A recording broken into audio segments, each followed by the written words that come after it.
when I first arrived at Keene State College, there was no sign language.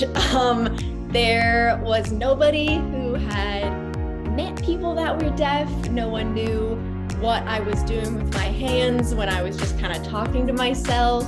It became very apparent that people were interested in the weird girl who's doing weird dances as she walks.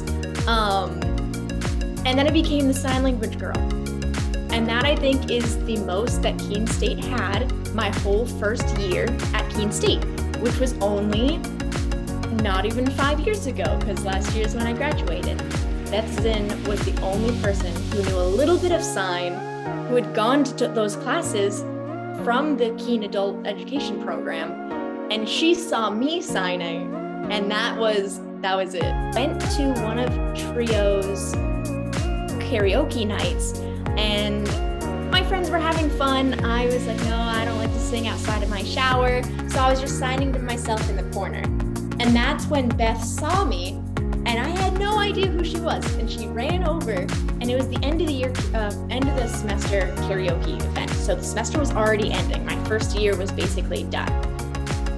She ran over to me and she was like, hey, what are you doing right now? Is that sign language? And I was like, yeah.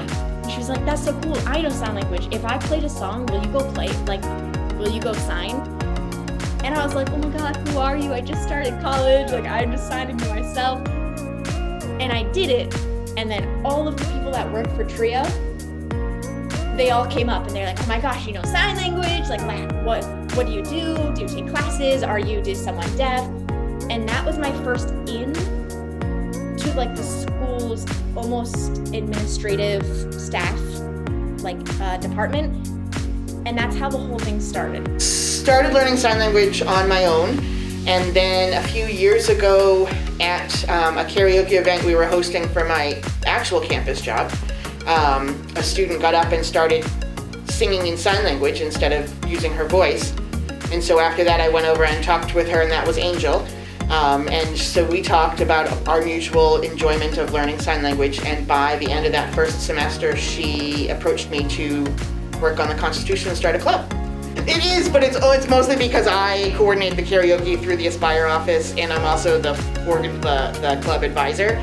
And so I just am always in the club space like, oh, maybe we should perform at the Aspire karaoke. So it's an Aspire event that I just happen to encourage the club participation in. And I was like, I need to be president. I really wanted to. I'm not sure why, I just felt the urge.